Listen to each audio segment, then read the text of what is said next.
আমি আরেকটা কথা বলি যে বলতেছে যে দুইটা মন্ত্রণালয় ছিল বিএনপির সময়, মাইক্রোস্কোপ দিয়েও দুর্নীতি পাওয়া যাবে না।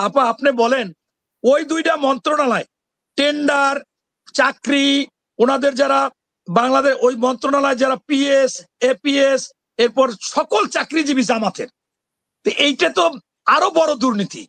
দেখেন জামাতের 5,500 এখানে বাদ দিয়ে দিচ্ছে। ভাই তুমি তাদেরকে শিখাই নেতা, তারা তো কোনো না কোনো ভাবে আসছে, আওয়ামী লীগ হোক বিএনপি হোক, 5,500 জামাত না হইলে নাকে রাখা যাবে না। আবার এই আলারাপা ব্যাংক থেকে 5,000 ওনরাই ব্যাংক দখল নিয়ে 5,000 ছাঁটাই করছে। তার মানে কি? তার মানে হচ্ছে এরা হয়েছে একেবারে টোটাল দলীয়করণ করবে, তাদের লোক ছাড়া কাউকে ভিক্ষা পর্যন্ত দিবে না, চাকরি দিবে না, কোনো কিছু করবে না।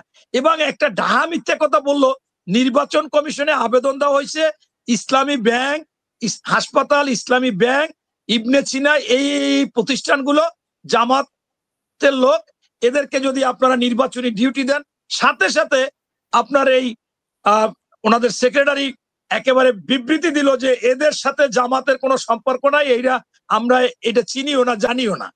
কত বড় একটা মিথ্যা কথা।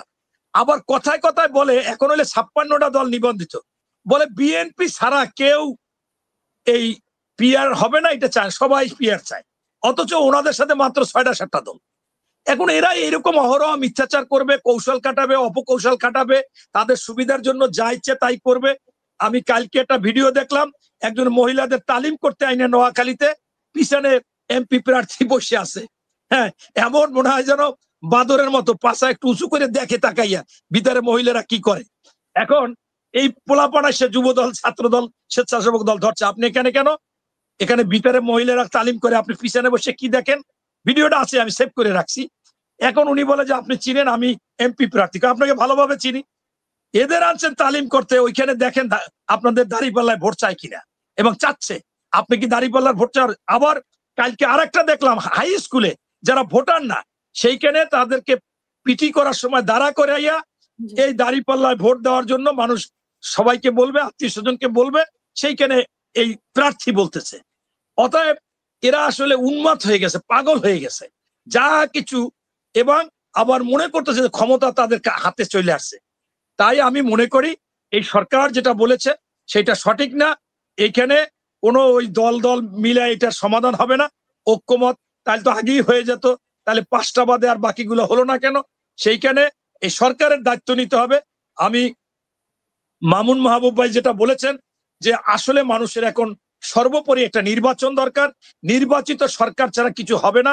আমরা বিএনপি এই সরকারকে সহযোগিতা করব, সহযোগিতা করব, সহযোগিতা করব, করেই যাচ্ছি। এখন ব্যাপারটা দাঁড়াই গেছে কি, ওই একজন গ্রামের মহিলা ঢাকায় আসছে, কাজের মহিলা, তাই এখন ওই বাড়ির যারা আছে যে ফোন আসলে ধৈর্য, রিং বাজছে জোরে, ও ধরছে, ধরার পর বলে হ্যালো, তা ও পিছনে হেলছে, বলে হ্যালো, ও মনে করছে অর্ডার দিতেছে, আরো হেলছে।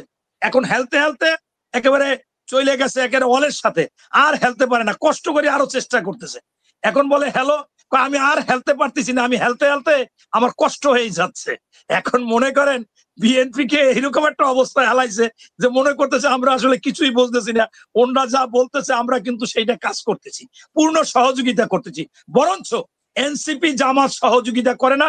শুরুতে তারা পোস্টিং নিচে, সকল কিছু দখল নিচ্ছে, প্রশাসন দখল নিচ্ছে, বিশ্ববিদ্যালয় নিচে, আপনার মেডিকেল নিচে, ব্যাংক নিচে, এবং চান্দা নিচে, ডোনেশনের নামে এখান থেকে বদলি করে হাজার হাজার কোটি টাকা নিচে।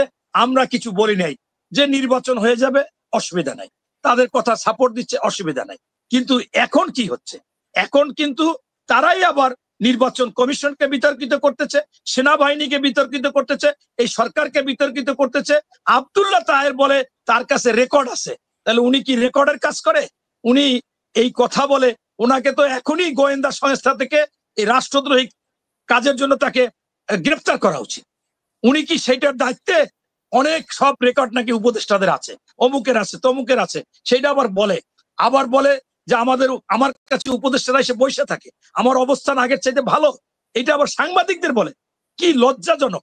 আবার বলে যে বিদেশি এই আসতেছে, রাষ্ট্রদূত আসতেছে, তারা আমার সাথে দেখা করে, মেয়েদের ছবিগুলো আপনি ছাড়ি না আমি, কারণ ওগুলা মেয়েদের ছবিগুলো ছাড়ি না, কারণ আপনারা অন্য কিছু মনে করবেন। মহিলা রাষ্ট্রদূত আসে, মহিলা কূটনৈতিক আসে, মানে অর্থাৎ জামাত এখন বাংলাদেশে মানে সবচেয়ে একটা অবস্থায় আছে, এটাও বুঝাচ্ছে। তাই সর্বসাকুল্যে আমি বলবো, ইউনূস সরকার সাহেব একজন বিজ্ঞ লোক, তার উচিত হবে তার এখানে যদি সে স্বনামধন্য থাকতে চায়, বিশ্বের কাছে মান থাকতে চায়, অবশ্যই এই নির্বাচনটা করতে হবে। এবং এই নির্বাচনের দিন যেহেতু বিএনপি বলেছে, সেই দিন গণভোট হলে হোক, নতুবা প্রত্যেকটা দল তাদের ম্যানিফেস্টে বলবে, যেটা মামুন মাহবুব ভাই বলছে যে আমরা এইগুলোতে আমরা সম্মত হয়েছি, এইগুলো আমরা এই ধরনের আপত্তি দিচ্ছি, আপনারা আমাদেরকে যদি ভোট দেন এটা বুঝা আমরা এইগুলো পরিবর্তন করব বা এইটা এরকম করব। এইটাই তো আসলে উচিত, সেইটাই করা উচিত, এইটাই তো মানুষের অধিকার, এইটাই তো মানুষের গণতান্ত্রিক অধিকার, এইটাই তো তাদের বাক স্বাধীনতা, এইটাই তো তার কথা, সেইটা কেন হবে না? এবং সর্বসাকুল্যে শেষ কথাটা এইভাবে আমি বলতে চাচ্ছি যে যেহেতু 56টা দল নিবন্ধিত, ওনাদের সাথে 60টা দল আছে, তাহলে এখনো 49টা দল ইনশাল্লাহ বিএনপির সাথে আছে। সেই ভোটও যদি হয় যে দল হিসেবে, তাইলেও তো তাদের অস্তিত্ব থাকে না। ধন্যবাদ।